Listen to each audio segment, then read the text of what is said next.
Bonjour. Bonjour, un très très grand bonjour à tous. Bonjour et bienvenue dans cette nouvelle session de webinaire avec la financière de l'Échiquier en compagnie ce soir de Pierre Coiffé. Bonjour Pierre.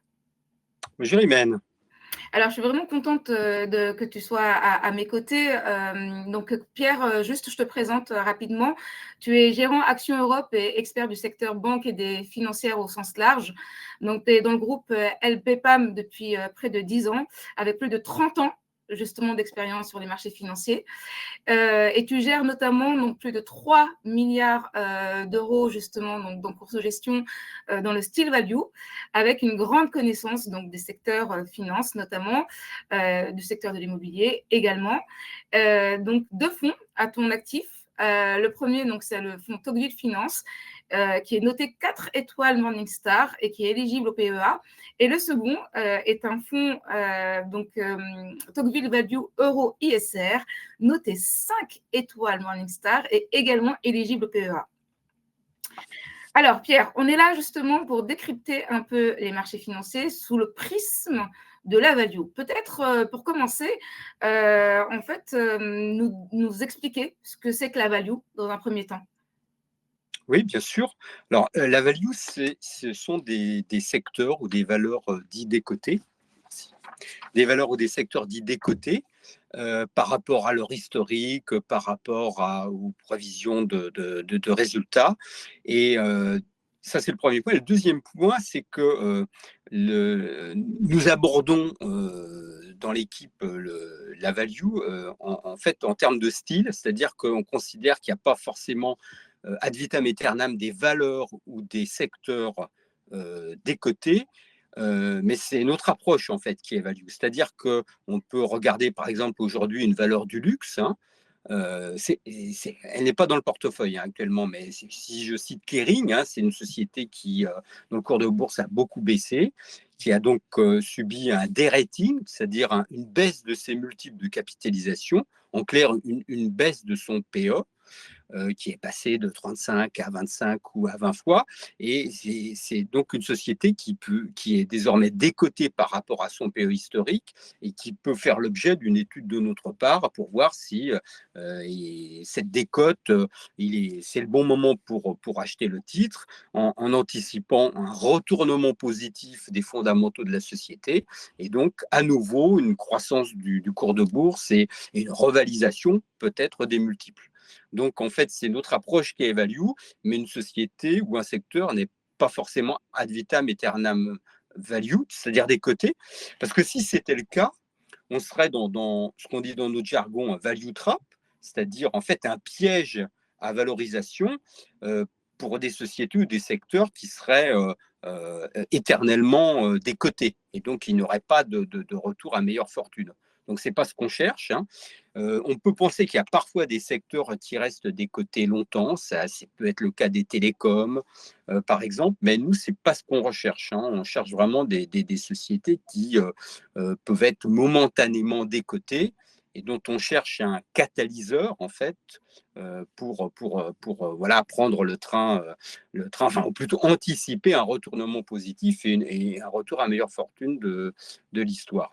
Je dis ça parce qu'il y a un débat en ce moment sur le marché pour dire, bon, le style value depuis 5 ans surperforme ou marche très bien, au détriment peut-être d'autres styles croissance ou d'autres styles plus défensifs. En fait, nous performons depuis des années. Nous performons des années, quel que soit l'état du marché. Donc notre discours aujourd'hui, c'est-à-dire c'est que dans une gestion diversifiée, c'est une brique, la value, dont il ne faut pas se passer.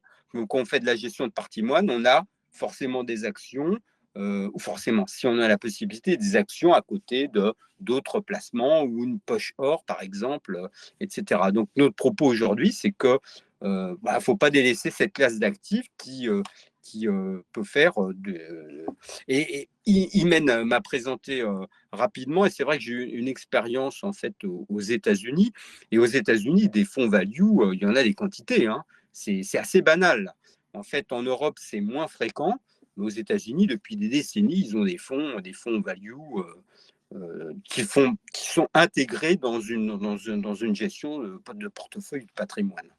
Alors justement, donc du coup, alors, chers participants, peut-être un point, n'hésitez absolument pas à intervenir, n'hésitez pas à poser vos questions tout le long de la session. Donc je vais moi poursuivre éventuellement de mon côté. Pierre, l'année 2025, effectivement, a été particulièrement propice à la gestion value, et notamment en Europe. Donc le marché européen a été particulièrement porté par cette gestion value. Peut-être un commentaire sur ce sujet. Oui, bien sûr. Même cette année, mais en fait, on dispose d'un graphique qui montre que sur 10 ans, en fait, les 10 dernières années, en Europe, les deux styles croissance et value ont cru autour de 92%. Et en fait, la croissance a beaucoup augmenté les 5 premières années de cette période de 10 ans et la value les 5 dernières années. Et ce qui montre bien que sur 10 ans, je reviens à mon propos liminaire, hein, sur 10 ans, on peut être exposé sur les deux et surtout la value, en fait, est une brique. Donc, en fait, Imen, tu parles de l'année, mais en fait, c'est sur 5 ans déjà que c'est un style qui marche bien et qui surperforme. Cette année, ça perdure. Hein, nos fonds également fonctionnent bien. On peut rentrer dans le détail, hein, notamment des financières, puisqu'en fait, vous m'aviez convié aussi aujourd'hui pour parler de mon expertise sur ce secteur, les financières et les bancaires notamment, mais dans les financières, vous avez les assurances et les bancaires. Et il est vrai que l'un des contributeurs du style value maintenant depuis 4 ans, ce sont bien les banques. Hein. Alors, tu mentionnais, on a un gros fonds value zone euro d'un encours d'1,5 milliard aujourd'hui. Et nous sommes un peu surpondérés dans les banques, mais pas exagérément. C'est-à-dire que par rapport à notre indice de style value, nous sommes surpondérés de 1 ou 2%. Ce qui montre bien que les banques sont un bon contributeur de la surperformance du style value depuis 5 ans, mais ce n'est pas le seul moteur. Hein. Bon, moi, je vais beaucoup en parler ce soir, parce que c'est un secteur généralement compliqué, peu compris, et je me fais un plaisir d'expliquer de quoi il retourne. Et surtout, je pense que ce secteur va continuer à surperformer l'an prochain, voire dans les années qui viennent, mais ce n'est pas été le seul contributeur de la performance value. Hein. Nous, Mais on a pu investir dans d'autres secteurs très diversifiés. Hein. on va parler dans un instant justement donc, des autres secteurs, mais restons un moment sur le secteur bancaire. Oui, bien sûr. On dit que justement ce secteur bancaire a le vent en poupe, donc notamment donc, cette année 2025. Ce n'est pas le seul moteur, ce n'est pas le seul moteur, du moins c'est le principal moteur Oui. justement donc, juste de cette surperformance de la value. Quel est votre regard justement sur ce qu'on entend en fait autour justement du secteur en question? Oui. Alors, pour donner quelques éléments factuels, hein, c'est vrai que le secteur, par rapport à un indice de style value, représente aujourd'hui à peu près 28%. Hein. Donc, ça veut dire que nous, on est autour de 30%. Donc, nous sommes surpondérés, hein, mais c'est 28%. Et il est vrai que ce n'était pas 28% il y a 5 ans. Puisqu'en fait, pour refaire un historique, hein, le secteur bancaire, après la grande crise financière de 2008-2009, a sous-performé le marché en général et le style value pendant une douzaine d'années minimum. Hein, pendant une douzaine d'années. Alors, je vais passer un peu de temps parce qu'il faut expliquer pourquoi et pourquoi ça va mieux depuis 4 ans. Alors, en fait, après la grande crise financière, ce secteur, en fait, les régulateurs notamment, ont dit que, en fait, c'est un secteur qui n'était pas assez capitalisé. Ça s'appelle la solvabilité. Après la crise, le régulateur a en fait triplé, voire quadruplé sa demande. Et donc, les ratios aujourd'hui, ce fameux ratio de solvabilité, il est passé de. Il y avait toujours une marge. Hein, les banques étaient supérieures à ce niveau minimum réglementaire, mais en fait, c'était triplé sur la période. Donc aujourd'hui, le taux moyen de solvabilité des banques en Europe est de 15%, ce qui est un taux très satisfaisant. Alors, je vous dis ça parce que c'est très important quand on parlera du taux de distribution aux actionnaires, qui, sous la forme du dividende et sous la forme du rachat d'actions suivi d'une annulation, ce qu'on appelle en anglais le buyback, Ça, c'est permis parce que justement, ces ratios de solvabilité sont aujourd'hui très élevés, à donc 15% en moyenne en Europe. Voilà. Mais sur cette période, donc des 12 années qui ont suivi la grande crise financière, les banques ont dû en fait mettre une partie de leurs résultats dans les fonds propres pour augmenter leur ratio de solvabilité. Alors c'est un point important parce que il y a un des critères, une des métriques de mesure de la performance d'une banque, c'est le retour sur fonds propres. Donc le ROE en anglais, Return on Equities, le retour sur fonds propres, où au numérateur, vous avez le résultat, vous le divisez par, comment dirais-je, les fonds propres. Ça donne en fait une marge de la rentabilité du capital employé par la banque dans son activité de prêteur. Voilà. Mais dans la mesure où, vous voyez, le régulateur a demandé que le dénominateur soit triplé sur la période, si vous faites un numérateur, un résultat net stable, et que vous triplez le dénominateur, le retour sur fonds propres diminue. C'est donc un ratio qui s'est détérioré pendant une dizaine d'années, parce que cette montée en fonds propres dans le bilan des banques, qui s'est fait graduellement. Ils n'ont pas pu tripler leur solvabilité en une année. Ça s'est fait sur 12 ans. Et donc, voilà. Pourquoi depuis 4 ans, ça va mieux? Parce que depuis 4 ans, le régulateur a cessé de demander aux banques d'ajouter des fonds propres. Et donc, vous avez ce fameux retour sur fonds propres, ROE, qui est donc, depuis 4 ans, il a quasiment doublé ou triplé. Et aujourd'hui, en Europe, ce ratio, il est de l'ordre de 17% en moyenne, enfin, selon les pays, de 15-17%, alors qu'il était inférieur à 10% il y a encore 4 ans. Parce que donc, la régulation qui avait un effet négatif sur la rentabilité des banques, a aujourd'hui a quasiment disparu. Et donc, la rentabilité des banques augmente, ce qui explique aussi la hausse des cours de bourse. Pour vous l'illustrer, parce qu'il faut être assez factuel, qu'est-ce qu'ont fait les banques? Les banques, elles ont constitué, par exemple, en Europe, un fonds de garantie des banques de 85 milliards d'euros. C'est le régulateur qui l'avait demandé, et ça a mis une dizaine d'années à être constitué.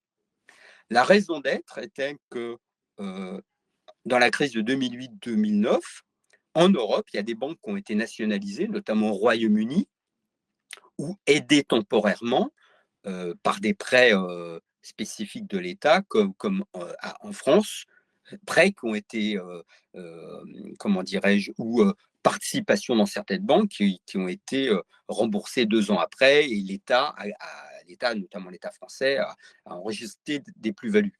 Mais la raison d'être était que ce n'était pas aux contribuables d'aider une banque, comme ça a pu être le cas dans la crise de 2008-2009, mais au système bancaire lui-même.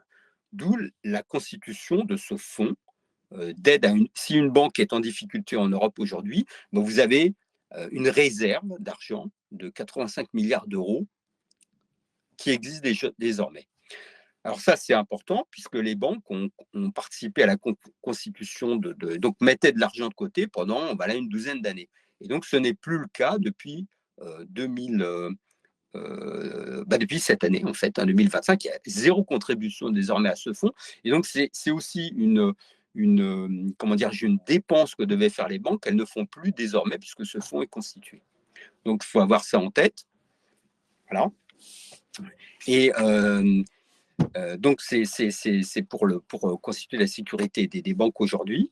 Et donc, les capitaux propres le retour sur capitaux propres que je mentionnais est important. Autre point, pourquoi le secteur augmente et on attend une hausse du secteur l'an prochain? Tout simplement la hausse des BPA, donc des résultats nets divisés par le nombre de titres des BPA. C'est la base en fait d'un investissement boursier. Les cours montent si les BPA montent, c'est-à-dire le résultat des banques monte. Alors j'ai quelques chiffres récents, pas loin. En fait, cette année, par exemple, les BPA ont augmenté de l'ordre de 8-10% en Europe, donc en prévisionnel 2025. ce qui soutient la hausse, évidemment, des cours de bourse. Il y a d'autres éléments, mais j'y reviendrai tout à l'heure.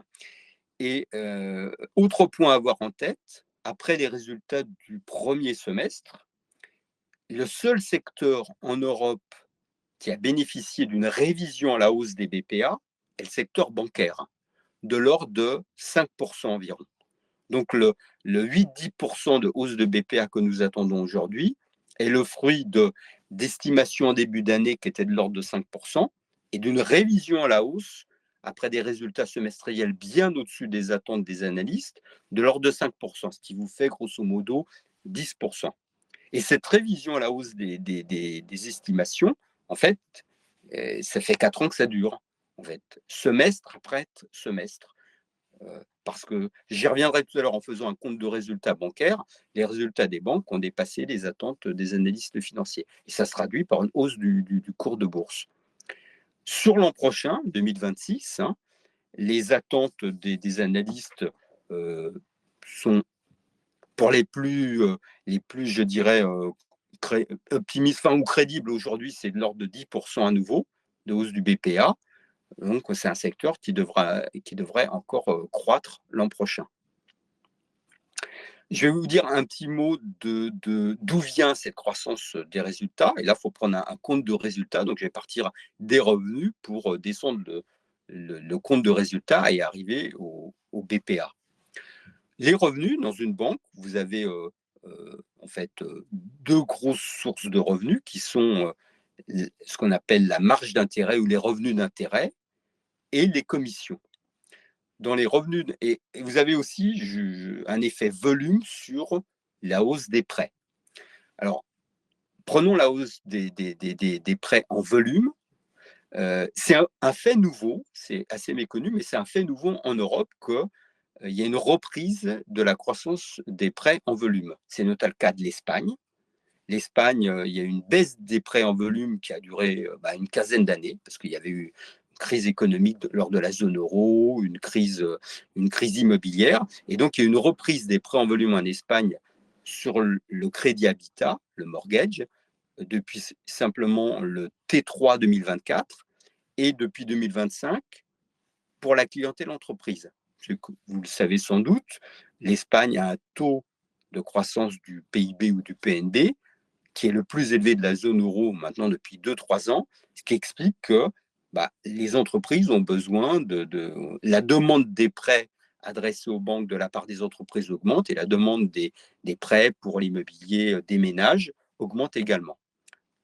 L'an prochain, on pense que cette demande des prêts sera un peu plus large en Europe, parce qu'on attend du plan de relance allemand une demande de prêt, notamment des entreprises européennes, mais si la locomotive allemande redémarre comme c'est prévu du fait de leur grand plan d'infrastructures et de plans d'aide à la défense, cela tirera tout un tas d'entreprises qui exportent en Allemagne ou qui sont présentes en Allemagne, mais des entreprises françaises, italiennes ou autres. Donc, le premier élément, surtout pour l'an prochain, c'est un retour de la croissance des volumes de prêts.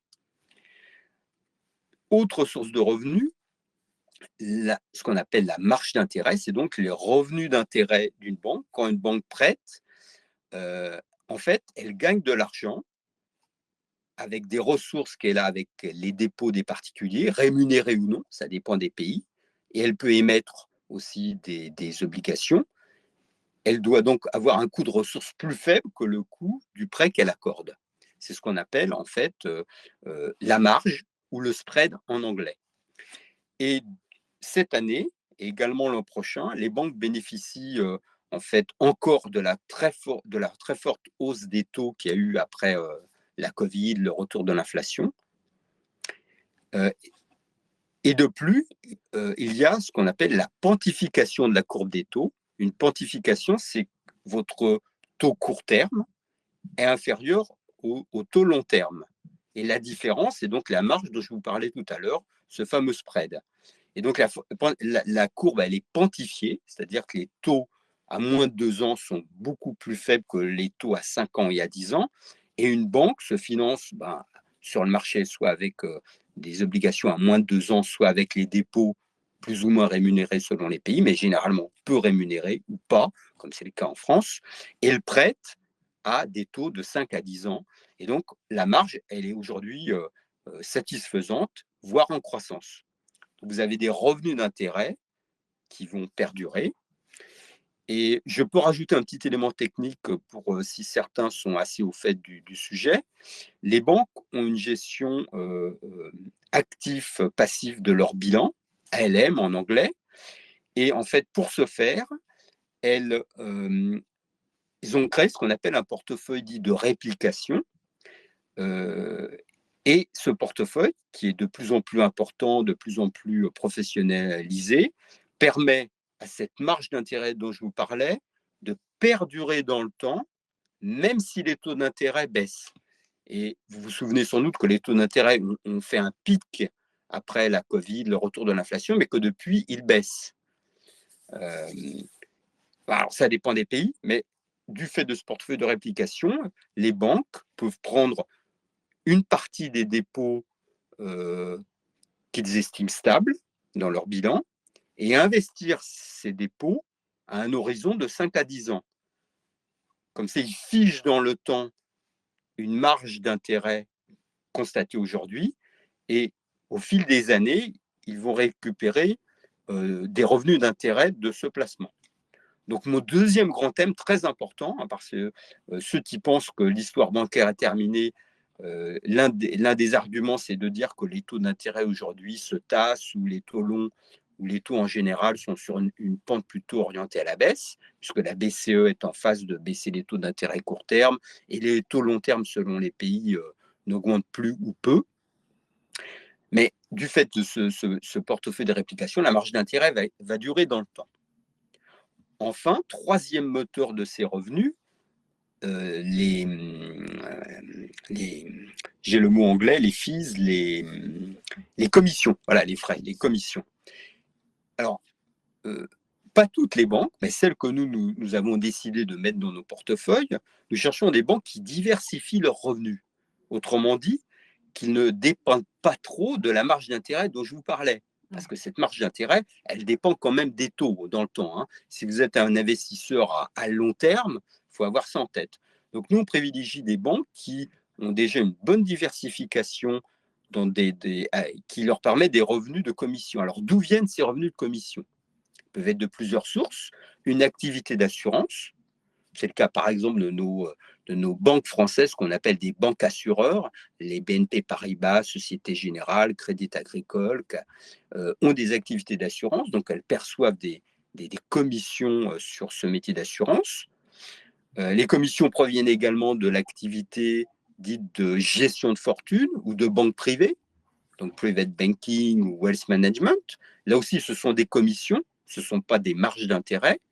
Et ce sont des commissions généralement assez récurrentes, qui apportent de la visibilité à ma croissance de résultats. Et donc, pour illustrer le propos, dans le secteur, on aime bien, par exemple, en Italie, une banque comme Intesa San Paolo, qui a 50% de ses revenus qui proviennent de la marge d'intérêt dont je vous parlais, donc les revenus d'intérêt, et 50% des revenus qui proviennent des commissions, puisqu'en fait, ils ont un gros métier d'assurance en Italie, et ils ont de la gestion de fortune et de la gestion d'actifs. Voilà, donc c'est un choix qu'on aime faire. Par exemple, en Europe, dans la zone euro, avec des sources de revenus diversifiées. Donc ça, c'était mon revenu. Vous voyez, dans mon propos, on attend l'explication de la hausse de ces revenus ces dernières années, c'était celle-ci, et on attend que ça se pérennise. Quand vous descendez votre compte de résultat, après, vous avez les coûts opérationnels. Or, beaucoup de banques en Europe, c'est moins le cas en France, mais beaucoup de banques en Europe ont depuis des années réduit le nombre d'employés et surtout le nombre d'agences. Énormément en Espagne, énormément en Italie. C'est pour ça aussi que dans nos portefeuilles, on a beaucoup de valeurs italiennes. Hein, et cette baisse des coûts fait que les banques ont ce qu'on appelle un levier opérationnel positif, c'est-à-dire que si vous avez vos revenus qui augmentent de 10%, les coûts d'exploitation n'augmenteront que de 5%. Et et au-dessous des comptes d'exploitation, vous avez donc le résultat opérationnel qui, lui, va monter plus vite. En termes techniques, ça s'appelle le coefficient d'exploitation. Et donc, ce coefficient d'exploitation, il est plutôt orienté à la baisse. Pour revenir à Intesa San Paolo, Intesa a un coefficient d'exploitation en Europe. C'est une banque pas seulement de détail, comme on dit, c'est-à-dire avec des agences, mais comme je vous ai dit, de la gestion d'actifs, de la gestion de fortune, ils ont un coefficient d'exploitation qui est de l'ordre de 50%, donc qui est assez faible. Coefficient qui est plutôt de l'ordre entre 60 et 70% pour les banques françaises, par exemple. Voilà. Donc ça, c'est un des moteurs aussi de l'amélioration des résultats, c'est-à-dire à la baisse des coûts et la réduction du nombre d'agences. Et puis, quand vous descendez dans le compte du résultat, après, vous avez ce qu'on appelle le coût du risque, et ce sont les provisions pour perte sur prêt, c'est-à-dire un prêt qui n'est pas remboursé, soit en capital, soit les intérêts ne sont pas remboursés. Alors, il se trouve qu'en Europe, depuis maintenant plusieurs années, ce coût du risque, il est très faible, historiquement faible. Alors, ça s'explique pour plusieurs raisons. Ça s'explique parce que la prise de risque des banques depuis plusieurs années s'est améliorée. Ça s'explique aussi parce qu'un certain nombre d'acteurs non cotés, des sociétés d'investissement qui font de la dette privée, a pu prendre des dettes des PME, des ETI, qui est souvent la plus à risque. Donc, cette dette-là, elle est moins présente dans les banques cotées aujourd'hui. Et puis, vous avez un autre facteur qui est qu'il y a aussi des acteurs spécialisés qui gèrent ces prêts douteux, ça s'appelle des prêts douteux. Et donc, les banques, depuis plusieurs années, ont sorti de leur bilan ces prêts douteux. Et pour vous donner un chiffre, les prêts douteux représentent en moyenne dans les banques, en tout cas que nous avons en portefeuille, et les banques en bonne santé en Europe, 2%. Mais on vient de 8-10% il y a 5-10 ans. Donc, c'est considérable. Alors, ce qui pourra faire remonter ce coût du risque, c'est si le taux de chômage augmentait. Le taux de chômage, il reste bas en Europe, il baisse en Espagne, il reste contenu en France, mais ça serait l'élément déterminant qui pourrait faire qu'il y ait une détérioration de nos banques, c'est la hausse du chômage. Mais soit dit en passant, cette hausse du chômage signifierait que l'économie est en récession ou en baisse, et ça affecterait tous les secteurs économiques d'un marché, pas simplement les banques. Et puis enfin, donc, nous arrivons au résultat, et comme je l'ai expliqué, donc on a des résultats nets attendus en hausse. Alors, je continue sur les banques, parce que les banques, compte tenu de leur bon état de santé, d'ailleurs, je vais l'illustrer parce que vous avez peut-être entendu parler de stress test, c'est-à-dire de tests de résistance. Les régulateurs européens, la BCE et d'autres régulateurs font désormais, depuis la grande crise financière, des tests de résistance tous les 2 ans. On a eu en août le dernier test de résistance, et le régulateur prévoyait, par exemple, c'est testé si on a une récession de 5-6%. Et ce qu'on n'a pas vu depuis 30 ans. Mais c'est une récession de 6% et d'autres éléments. Et le dernier test a montré que le système bancaire européen donc, a encore mieux résisté dans ce test de résistance qu'il y a 2 ans, quand on avait fait un test qui était d'ailleurs moins difficile, moins impacté. Voilà, donc il est mieux résisté. Donc le régulateur dit écoutez, nos banques sont en bonne santé, et c'est pour ça que le régulateur permet des taux de distribution aux actionnaires très élevés. Donc, l'un des facteurs aussi que le secteur se porte bien, qu'il surperforme et qu'il devrait continuer de performer l'an prochain, c'est qu'aussi le retour à l'actionnaire, il est assez colossal même.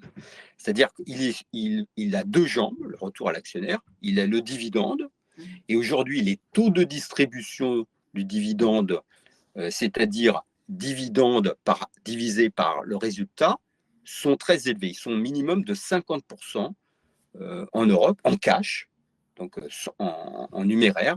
Le taux, par exemple, prenons BNP Paribas, il y a encore 3 ans, le taux de distribution était de 40%, il est passé à 50%. Voilà. Chez Intesa, donc, que j'évoquais tout à l'heure, il est de 75%. Voilà.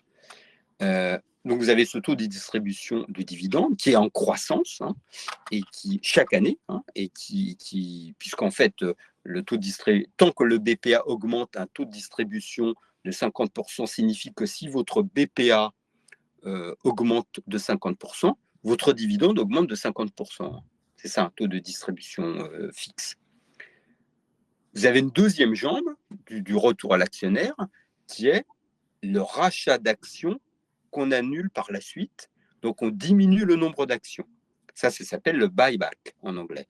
Et donc, quand vous diminuez votre nombre d'actions, vous augmentez mécaniquement le BPA. Donc, à cours équivalent, à cours inchangé, si vous augmentez votre BPA, vous baissez votre PE.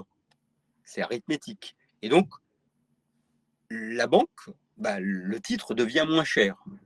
Donc, le marché est incité à en racheter, puisque le titre devient moins cher de ce fait-là. Et les buybacks, en fait, sont très importants aujourd'hui. Alors, quand je vous parlais de la solvabilité et du régulateur tout à l'heure et des stress tests, tout est lié, en fait. Parce que ce qui n'est pas assez connu, c'est que la BCE, à chaque demande de buyback d'une banque, donc une banque peut en faire plusieurs par an en ce moment, les banques ont commencé, la BCE a commencé à autoriser ça il y a 3 ans avec Unicredit, et aujourd'hui, ils l'utilisent pour toutes les banques cotées pratiquement en Europe. Mais ce qu'on ne sait pas, c'est que la BCE donne son tampon, son accord pour chaque programme. C'est donc très surveillé. Mais pour que la BCE, vous savez, c'est un organisme très conservateur, très prudent. Le fait que la BCE, donc la Banque Centrale Européenne, accorde des buybacks importants montre bien qu'elle est sereine. C'est donc lié au fait que les tests de résistance se sont bien passés et qu'elle juge, enfin elle estime, pardon, plutôt, que si les banques rendent du capital aux actionnaires, c'est ce que ça veut dire concrètement, ça signifie que les banques sont surcapitalisées aujourd'hui. Donc, je vous parlais tout à l'heure de ce ratio de solvabilité de 15% en moyenne, mais réglementairement, le régulateur ne demande pas plus de 10%. Ça dépend des pays en Europe. Hein. Ça peut être même inférieur à 10%, ça peut être entre 9 et 11. Mais ça veut dire que vous avez un matelas de sécurité au moins de 4% par rapport à ce 15%. Et ce que font les banques, c'est rendre aux actionnaires, en réduisant leurs fonds propres et donc le nombre d'actions, ils font 1 ou 2% par rapport à ce ratio de solvabilité de 15%. Et c'est donc ça, c'est un moteur très puissant que n'ont pas beaucoup d'autres secteurs quand vous comparez les banques à d'autres secteurs aujourd'hui. Hein. Le secteur automobile, c'est difficile à faire, la chimie, etc., parce qu'il n'y a pas d'excédent de fonds propres, les résultats n'augmentent pas, etc. C'est donc un facteur déterminant aujourd'hui. Et vous pouvez avoir parfois des taux de retour à l'actionnaire, c'est-à-dire dividende plus buyback, qui atteint 100% des résultats. C'est le cas de Commerzbank aujourd'hui. Hein. Et qui peut Vous savez avoisiner peut-être que 9% de rendement. Pardon ? Et qui peut avoisiner 9% de rendement, peut-être. Oui, alors là, je raisonnais en 100% de taux de retour, c'est-à-dire le taux de distribution, mais tu as raison, Imen, en fait, si après, donc là, je vous ai parlé du PE, mais je vais y revenir hein, sur la valorisation, parce que je n'ai pas eu le temps d'en parler, mais il y a donc croissance des résultats, il y a gros retour à l'actionnaire, et il y a, comment dirais-je, donc ça se mesure aussi par le rendement, c'est-à-dire le dividende ou le dividende par action divisé par le cours, c'est donc un pourcentage. Et le rendement aujourd'hui dividende du secteur, il est de l'ordre de 6%, parce que les cours ont beaucoup monté, hein, il était de 9% il y a 2 ans, hein, mais de 6%. Mais si vous rajoutez les buybacks, il est de 11-12%, donc un quasi-doublement. C'est donc colossal en fait. Hein. Votre rendement en détenant une banque en moyenne, je parle en moyenne, en Europe ou dans la zone euro aujourd'hui, il est très élevé, il est bien supérieur au taux de rendement moyen du marché, de beaucoup d'autres secteurs. Donc tu as raison, Imen, ça se traduit aussi par un rendement très attractif. Alors si je vous dis un petit mot de valorisation, parce que l'un des arguments de ceux qui ne sont pas encore détenteurs de banque peuvent se dire il est trop tard, j'ai raté le coche, etc. En fait, la valorisation elle reste attractive. C'est aussi l'avantage. Hein. C'est aussi l'avantage de ce secteur. Et aujourd'hui, la valorisation, le PE 2020, 2026, on peut parler de 2026, hein, donc prévisionnel, là, puisqu'on est en fin 2025, le PE 2026, c'est de 9 fois. Bon, 9 fois, c'est 37% de décote par rapport au PE moyen du marché. Donc, le secteur banque, comparé à la moyenne du marché, se paye encore avec une décote de 37%. Et historiquement, c'était plutôt donc avant la grande crise financière, hein, qui était plutôt de 15%. Donc, comme je vous ai dit que les tests de résistance et les régulateurs estiment que les banques aujourd'hui sont de bien meilleure qualité qu'il y a 15 ans, parce qu'elles ont triplé leurs fonds propres, qu'elles ont même un excédent de fonds propres, elles sont de bien meilleure qualité, que les coefficients d'exploitation sont plus bas, que le coût du risque est à un plus bas historique, cette décote n'est pas justifiée. Donc on peut même estimer que qu'il y ait un re-rating, donc une expansion des multiples, autrement dit un PE qui augmenterait, ce qui veut dire que les cours de bourse augmenteraient plus vite que la croissance des résultats. C'est de cette façon qu'un multiple augmente, c'est donc un re-rating. Et le re-rating a déjà commencé cette année, hein. Les banques surperforment depuis 4 ans, mais c'est simplement cette année que vous avez une expansion des multiples. Ce qui veut dire que les 3 années précédentes, si les résultats augmentaient de 20%, les cours n'augmentaient que de 15% ou pas plus de 20%. Mais cette année, vous avez donc des résultats des BPA qui augmentent en moyenne de 10%, mais les cours ont fait beaucoup mieux. Et donc, ils ont gagné en fait pratiquement 2 points de multiple. Les banques se payaient il y a encore un an à peu près 7 fois, et actuellement, c'est plutôt 9 fois. Mais on n'est pas encore aux 11 fois de l'avant grande crise financière, avec des banques pourtant de meilleure qualité. Donc moi, je pense que au-delà du fait que les cours devraient monter parce que les BPA sont en hausse, que le multiple pourrait aussi continuer son expansion. Et on a comme hypothèse qu'il pourrait passer de 9 à 11, ce qui sera encore tout à fait raisonnable, 11-12, qui sera encore tout à fait raisonnable. Alors, ça serait raisonnable aussi parce que, bon, on parle Europe, nous gérons des fonds Europe ou Euro, mais il existe aussi des fonds globaux, et les banques européennes sont encore très décotées par rapport aux banques américaines. En valorisation, elles sont décotées de l'ordre de 26%. Donc, on pourrait aussi dire que les banques européennes pourraient, en tout cas, réduire une partie de cette décote qui semble de moins en moins justifiée aujourd'hui. C'était justifié auparavant parce qu'il y avait beaucoup plus de régulation en Europe qu'aux États-Unis, que les États-Unis sont un pays où en fait le nombre de finalement il y a peu de banques pour une zone de pratiquement 250-300 millions d'habitants, et donc vous avez des effets d'échelle considérables, donc de meilleures marges pour faire ce métier-là aux États-Unis, alors qu'en Europe vous avez beaucoup de banques par pays. Alors évidemment, vous avez des banques qui sont dans plusieurs pays, mais ça fait quand même beaucoup de compétition et sur des marchés de plus petite taille. Donc, les marges en général en Europe sont un peu plus faibles qu'aux États-Unis. Donc, il y avait une partie de la prime des banques américaines justifiée, mais aujourd'hui, en partie simplement. Et donc, on peut penser en plus que ces banques européennes pourraient réduire leur décote par rapport aux banques américaines. Donc, quand vous analysez tout ça, vous voyez qu'il y a c'est un secteur où il y a encore une décote par rapport à sa moyenne historique en PE. C'est une décote par rapport au PE moyen du marché du stock 600, de l'indice de la zone euro. Et il y a une décote aussi à réduire par rapport aux banques américaines. Bon, ce qui fait beaucoup de décotes. Et donc aujourd'hui, on a, je vais faire peut-être un petit lien avec le propos du début, Imen, sur le style value. Hein.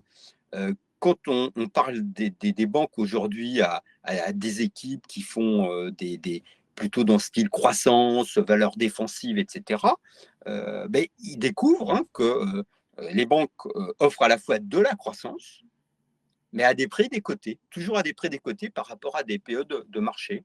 Et donc, Voilà, Intesa, c'est considéré aujourd'hui comme une banque défensive de croissance, avec un gros retour à l'actionnaire. Hein. Comme je vous ai dit, taux de distribution de 75% hors buyback, mais avec le buyback, on approche les 100%. Et vous avez, je n'ai pas parlé de banques qui peuvent être très diversifiées comme Banco de Santander, qui est une banque qui, évidemment, profite de la croissance du PNB en Espagne, puisqu'ils sont numéro 2 ou numéro 3 en Espagne. Mais Santander est également une grande banque au Brésil, où là, vous avez aussi de la croissance. C'est une banque présente au Mexique et qui sont aussi présents dans du crédit auto, mais plutôt non risqués aux États-Unis, et puis sont présents, je l'ai peut-être déjà dit, au Royaume-Uni. Donc Banco Santander est une banque très diversifiée. Ils sont en Europe centrale également, qui peut trouver des sources de croissance diversifiées et donc autoriser des PE un peu plus élevés aujourd'hui. Pierre, au-delà des fondamentaux, il y a peut-être un autre catalyseur justement à mentionner pour le secteur bancaire qui joue en sa faveur, c'est la consolidation du secteur. Tout à fait. Alors, je note, hein, il y aura la consolidation, mais avant de répondre à la question, il y a aussi, puisqu'on parle d'autres secteurs, le secteur bancaire, en fait, il est plutôt, même s'il y a des banques diversifiées, je vous évoquais le cas de Santander ou BNP Paribas qui est partout en Europe, etc. Vous savez que les secteurs qui ont été pénalisés cette année, c'est les secteurs qui subissaient les tarifs douaniers du président Trump, notamment. Voilà. Or, il se trouve que les banques ne le subissent pas, en fait, très, très indirectement si elles ont des clients dans certains secteurs qui ont des difficultés. Mais, donc, c'est aussi une des raisons pourquoi le secteur a été encore plus joué ou investi cette année et que ça va continuer l'an prochain, c'est qu'il n'y a pas de sujet, il n'y a pas de sujet non plus de change qui peut pénaliser les secteurs. Et donc, je dirais, la tendance de privilégier des valeurs domestiques, ben, elle perdure. Elle va perdurer l'an prochain, sachant, comme on vous l'a dit, que le marché attend quand même beaucoup des dépenses allemandes en 2026-2027 qui permettraient au PIB européen, au PNB européen, bah, enfin d'être un peu meilleur, et surtout au PNB allemand qui stagne depuis 3 ans, d'enclencher une croissance. Et on sait bien que la locomotive allemande, bah, on a besoin de la locomotive allemande pour que l'Europe aille mieux. Donc voilà, ça a mis dans le contexte, hein, c'est un secteur qui donc n'est pas impacté par tout un tas d'éléments finalement négatifs qui peuvent pénaliser la chimie ou le coût de l'énergie en Europe qui pénalise le secteur chimique par exemple, ou la concurrence chinoise qui pénalise le secteur automobile en Europe, etc. etc. Bon, ce n'est pas le cas de la banque. Alors, la consolidation. La consolidation, c'est donc fusion-acquisition, le M&A. Alors, ça peut être aussi un moteur positif. Alors, finalement, il est moins fort qu'on pouvait l'anticiper, mais il pourrait être meilleur dans les années qui viennent. Alors, bon, d'abord, il existe, hein, mais il fonctionne surtout de façon domestique, c'est-à-dire à l'intérieur d'un pays. Enfin, plus ou moins, parce qu'il y a eu justement de la politique cette année mais ce qu'on attend dans le futur, c'est des fusions transfrontières. Hein. Par exemple, BNP Paribas qui rachète une banque en Allemagne, etc. Mais je vais vous expliquer pourquoi ce n'est pas possible encore aujourd'hui. Alors, ce qui est possible aujourd'hui, c'est des fusions-acquisitions dans un seul pays. Pourquoi? Parce que le régulateur, là, il y a un paradoxe. Quand vous écoutez la Banque centrale, elle demande aux banques, s'il vous plaît, banque européenne, consolider le secteur en Europe, racheter des banques dans d'autres pays, parce que quand on compare aux États-Unis, je reviens à mon propos de tout à l'heure des États-Unis, la Banque centrale, elle sait bien que le secteur est consolidé aux États-Unis. C'est pour ça que les marges sont élevées. Donc le régulateur, la Banque centrale, souhaiterait qu'il y ait des banques européennes de taille à être compétitives par rapport à JP Morgan, par exemple. Hein. BNP Paribas était un candidat. Hein. On parle toujours de BNP Paribas. Hein. Mais aujourd'hui, en fait, ce n'est pas possible parce qu'il n'y a pas l'union bancaire. Alors, qu'est-ce que c'est que l'union bancaire? L'union bancaire, on la souhaite, mais c'est difficile politiquement à vraiment la mettre en place. Ça voudrait dire que si une banque et pourquoi il y a des freins politiques, c'est parce que si une banque va pas bien dans un pays, par exemple une banque grecque, c'est plus le cas du tout aujourd'hui. Nous-mêmes, on investit dans des banques grecques désormais. Mais si une banque va pas bien dans un pays, par exemple l'Italie, les électeurs allemands ne souhaitent pas que l'État allemand aide une banque italienne. Ça serait ça l'union bancaire. Donc les épargnants des pays qui vont bien, on va dire l'Europe du Nord peut-être, n'aimeraient pas qu'on aide une banque de l'Europe du Sud. Sachant qu'aujourd'hui, les banques de l'Europe du Sud vont très bien, voilà, vont beaucoup mieux en tout cas, sont en bonne santé. Mais c'est le frein politique qui empêche l'union bancaire, parce que les épargnants ont peur s'ils doivent contribuer au sauvetage d'une banque d'un autre pays, estimant que le travail n'a pas été fait dans cet autre pays. Bon. Mais si on surpasse les freins politiques, ça devrait y arriver. Alors, qu'est-ce que ça veut dire pour une banque? Je reviens à mon propos pour une banque. Ça veut dire que si BNP Paribas, aujourd'hui, BNP Paribas a 3 marchés domestiques, c'est-à-dire la France, la Belgique et l'Italie. Mais si BNP Paribas veut racheter une autre banque en Italie, ça va lui coûter beaucoup de fonds propres. Parce qu'aujourd'hui, du fait de l'absence de cette union bancaire, BNP Paribas met beaucoup de fonds propres en France, beaucoup de fonds propres en Belgique pour répondre aux exigences de solvabilité demandées par le régulateur, et même chose en Italie. Or, s'il rachète une autre banque en Belgique ou en Italie, il faudra mettre beaucoup de fonds propres. Et là, souvenez-vous de ce que je vous disais sur un des métriques cruciales du secteur bancaire, c'est son retour sur fonds propres. S'il rachète une banque dont il rajoute un peu de résultats, mais qu'au dénominateur, le régulateur demande beaucoup de fonds propres, vous pouvez même faire une transaction avec, après, un retour sur fonds propres qui serait en baisse. Si c'est le cas, le marché n'aimerait pas du tout la transaction et le cours de bourse serait orienté à la baisse. C'est pour ça qu'il n'y a pas de transaction en ce moment, sauf exception. Alors, il y a une exception, mais une fausse exception qui est Unicredit, qui a pris 30% de Commerzbank. Mais c'est une fausse exception parce que Unicredit est déjà présent en Allemagne. Ils ont racheté il y a une quinzaine d'années une banque qui s'appelle Hypovereinsbank en Bavière. Donc, ils sont importants. Donc, ça veut dire qu'ils ont déjà constitué leur socle de fonds propres demandé par le régulateur, en fait. Donc, ils pouvaient se permettre de racheter Commerzbank. Bon, c'est une opération qui est un peu plus compliquée aujourd'hui parce que le cours de Commerzbank a beaucoup monté. D'ailleurs, à juste titre, c'est une banque en retournement. Nous, on en a détenu beaucoup de ce type de Commerzbank. Ça nous a aidés dans la progression de nos fonds. Et les politiques en Allemagne ne souhaitent pas cette transaction. Néanmoins, je vous parle de cet élément parce que c'est important aujourd'hui. Et vous avez les opérations domestiques. Alors, les opérations domestiques ne demandent pas plus de fonds propres. Alors, vous avez eu BBVA qui a lancé une offre publique d'échange sur son Banco de Sabadell, il y a déjà maintenant 1 an et demi. Et vous aviez eu Unicredit qui avait lancé une offre publique d'échange sur Banco BPM en Italie. Et le problème, là, c'est pour ça que je dis c'était un gros espoir cette année, mais qui n'est qu'à moitié,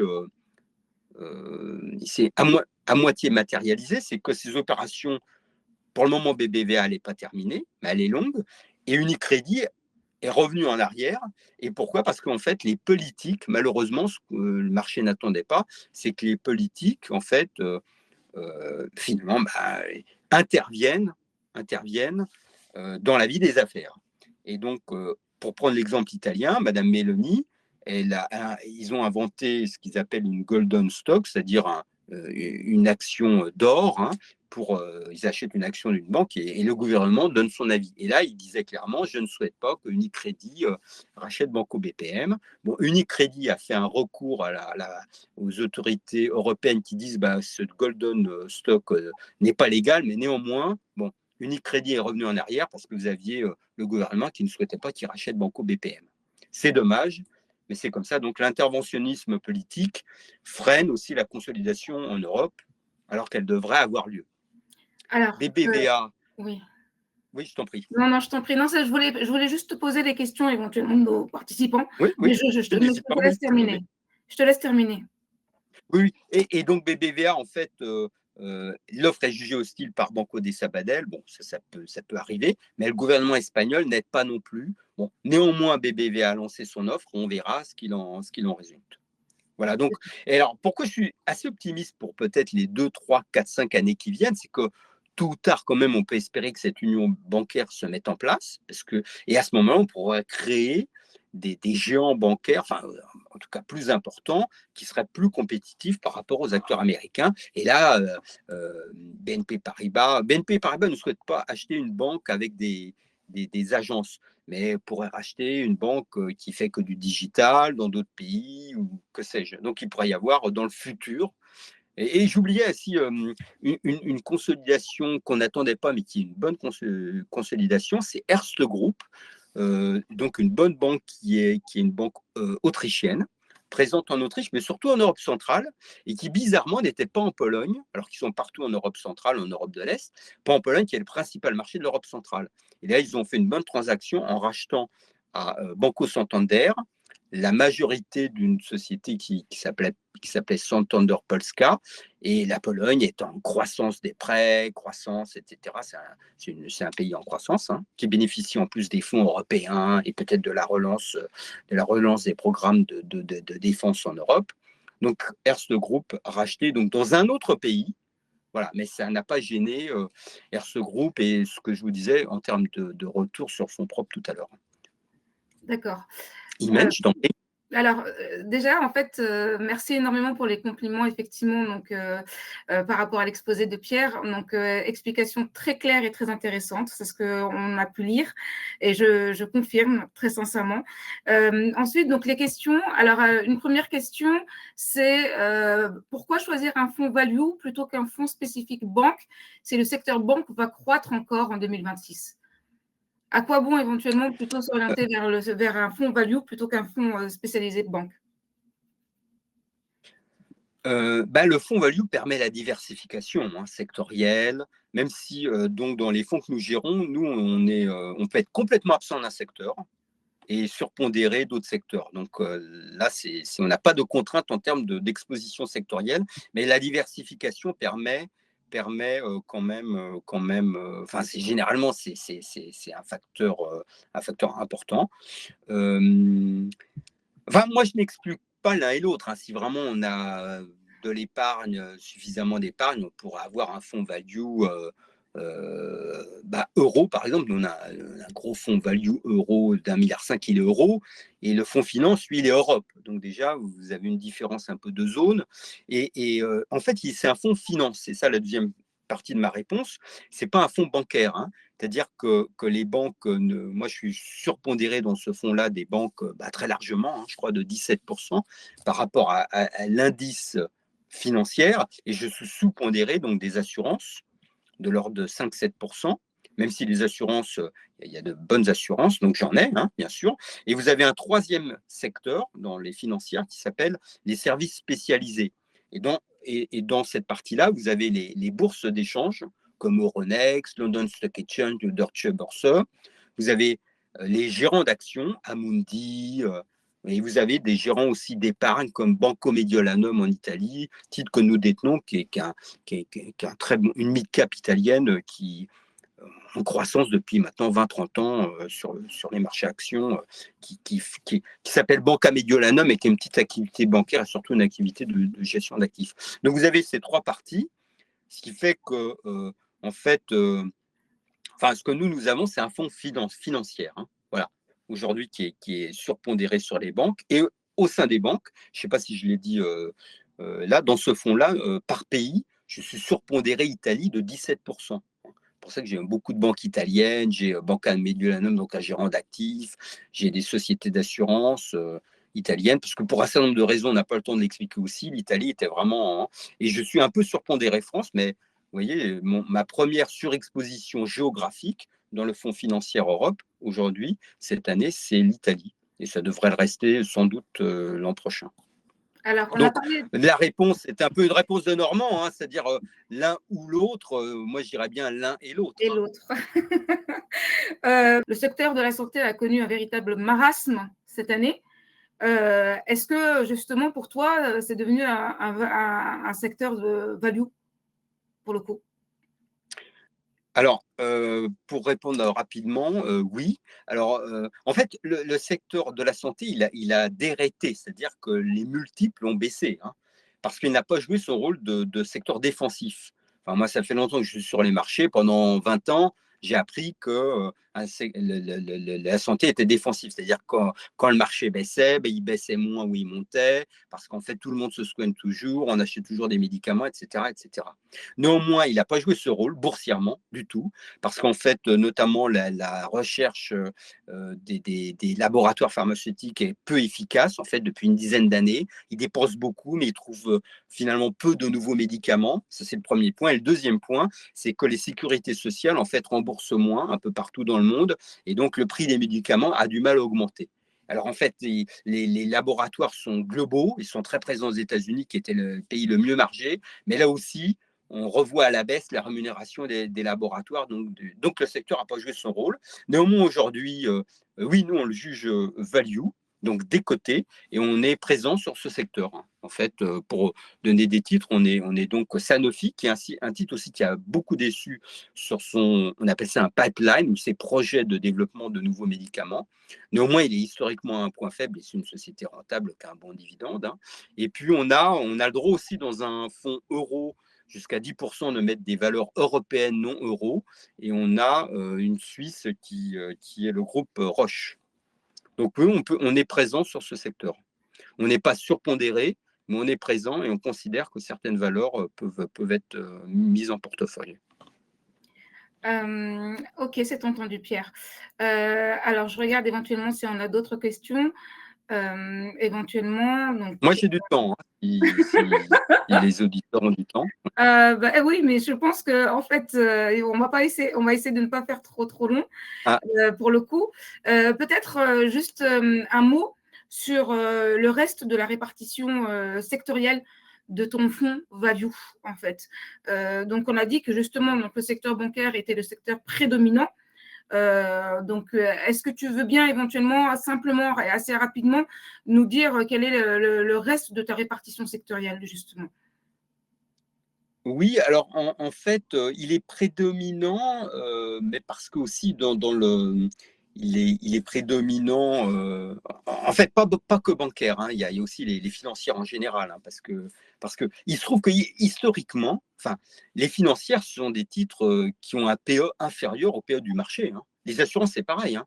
Le secteur assurance et réassurance, c'est un PE de 11-12. Hein. Alors qu'ils sont très profitables, etc. Après, on est plutôt sous-pondéré, voilà, depuis quelques années, même maintenant, sur tout ce qui est consommation discrétionnaire, c'est-à-dire et consommation de base, hein, c'est-à-dire les boissons, l'alimentaire, la distribution, et ça nous a profité. Bon, il y a un titre en fait qu'on avait, ça c'est, on disait toujours des titres quand même dans ces secteurs-là. Par exemple, Danone, on a joué vraiment le retournement de Danone. Depuis, on en est sorti il y a quelque temps, mais on a gagné beaucoup d'argent sur Danone et on est revenu un peu vers la boisson avec Heineken, par exemple. Mais on ne joue toujours pas Pernod, hein, même si Pernod est passé d'un PE de 24 à 14. Mais donc, on est sous-pondéré sur ces secteurs-là. Quelque chose à mentionner, en fait, le fonds dont parle Imen, c'est un fonds en version 3 ESG aujourd'hui. Donc, en fait, c'est le seul de notre gamme, dans la gamme value, où il n'y a pas donc de pétrolière dans l'énergie. Donc, on n'a pas de pétrolière, c'est-à-dire qu'on est sous-pondéré du secteur énergie au moins de 8-9%. Hein. En revanche, on a le droit d'avoir du Valorec. Hein. Donc, même si c'est un gros fonds, vous voyez, Valorec, pour ceux qui connaissent, c'est une capitalisation moyenne, hein, qui n'est pas dans notre indice de référence value d'ailleurs. Hein. Mais donc, on peut se permettre d'avoir Valorec. On a eu Technip Énergie, qu'on a vendu cet été après avoir vraiment, on a réalisé nos profits. Hein. Mais voilà, donc on est très sous-pondéré énergie, on est sous-pondéré de façon volontaire, donc du fait de cette, que nous sommes à fond ESG, donc qui n'a pas de pétrolière. Et on est surpondéré un petit peu. Alors, c'est un petit secteur, mais on est très surpondéré des foncières, parce qu'il se trouve que je gère aussi un fonds de foncières en Europe, hein, avec une société comme Klépierre, avec Covivio, Merlin Properties en Espagne. La santé, donc même si on en a, on est quand même sous-pondéré. Donc consommation discrétionnaire, l'automobile, on en a un petit peu, mais on est quand même un peu sous-pondéré. Parce que là, je n'ai pas la géographie devant moi, je n'ai pas le document, je suis désolé, mais après, on n'a pas de grands autres paris. Les matériaux, on tourne autour, on n'est pas plus surpondéré ou sous-pondéré que ça, on est plutôt avec ArcelorMittal, par exemple. Hein. La chimie, on est prudent, même si on en a un petit peu. Comme autre secteur, il y a l'industrie. L'industrie, on est un peu sous-pondéré parce que ce sont des valeurs cycliques. Donc, on fait ça avec parcimonie. Donc, industrie plutôt sous-pondérée, c'est à l'instant T ce que je pourrais vous dire sur le fond. Mais ça peut changer l'année prochaine, évidemment. Bien sûr, bien sûr, bien sûr. Juste 2 derniers points et après je te laisse. Et après, éventuellement, je vous laisse également, chers participants. La première, éventuellement, sur le secteur du luxe, effectivement, donc lui aussi, il a été mis à mal. Est-ce que tu ferais éventuellement la même analyse pour le secteur du luxe que pour le secteur de la santé, donc à savoir devenu en fait un secteur value? Et puis la toute dernière, éventuellement, c'est sur Renault. Est-ce que tu as un avis éventuellement sur la valeur en tant que… Renault. Ouais, tout à fait. Est-ce que tu as un avis ou pas? Oui, alors je vais commencer par Renault. Parce que Renault, on s'est bien positionné durant le retournement, la recovery de Luca De Meo. Donc, ça fait je dirais, un an et demi qu'on détient le titre. On s'est renforcé. Hein. Évidemment, on n'attendait pas son départ, ce qui a pénalisé un peu la performance qu'on avait sur ce titre. Hein. Et puis, un deuxième trimestre qui était franchement inférieur aux attentes. On a rencontré, parce que c'est notre métier, on a rencontré le nouveau PDG, qui est quelqu'un de sérieux. Évidemment, pas du tout le même profil de communication que Luca De Meo. Et on reste positionné sur ce titre qu'on aime bien, parce qu'on appelle ça dans notre jargon, c'est une idée idiosyncratique, c'est-à-dire qu'on ne joue pas un secteur, d'ailleurs un secteur qui est en difficulté, compétition chinoise, etc. Mais Renault est à part, c'est ça que ça veut dire idiosyncratique. Hein. Il a ses propres… je dirais, moteur de croissance. Bon, par exemple, il n'est pas présent aux États-Unis. Hein. Donc, les États-Unis, c'est compliqué. Par exemple, pour Stellantis, il n'est pas présent en Chine non plus, où c'est compliqué aussi pour BMW, Mercedes, etc. Et donc, c'est une société de retournement, surtout présente en Europe, mais aussi un peu Amérique latine, etc., qui a une bonne qui s'est bien positionné là, on pense avec en véhicule électrique avec les R5, avec un produit qui semble à un prix de marché, c'est-à-dire que les gens peuvent, il devrait y avoir une demande solvable, hein, ce qui n'est pas le cas pour les autres véhicules électriques en Europe. Donc on reste positionné sur Renault qu'on aime bien parce que justement, idiosyncratiquement, elle a ses propres moteurs qui devraient nourrir une hausse du cours entre guillemets, quoi que fasse le secteur autour de lui. Ça, c'est pour Renault. Et sur le luxe, c'est vrai que baisser les multiples, on n'est pas encore positionné. On n'est pas encore positionné, mais on regarde. On n'est pas encore positionné. Mais ça peut voilà, ça fait partie de notre travail. Nous sommes en veille, c'est ça. C'est entendu, Pierre. Entendu. Ben, j'ai plus qu'à te dire un énorme, énorme, énorme, énorme merci. Merci pour ton exposé, merci pour la clarté et la pédagogie justement de cet exposé. Donc, fort intéressant. Je te remercie pour vraiment pour ton temps également. Et puis chers participants, je vous dis à bientôt pour une nouvelle session de webinaire, aussi pédagogique, je l'espère. Voilà. Pierre, je te souhaite une très, très bonne soirée. Merci beaucoup. Merci, Imen. Merci aux participants et je suis prêt à renouveler l'expérience. Avec un énorme plaisir. Merci beaucoup. Bonne soirée. Au revoir, au revoir. Au revoir, chers participants, et bonne soirée à vous tous.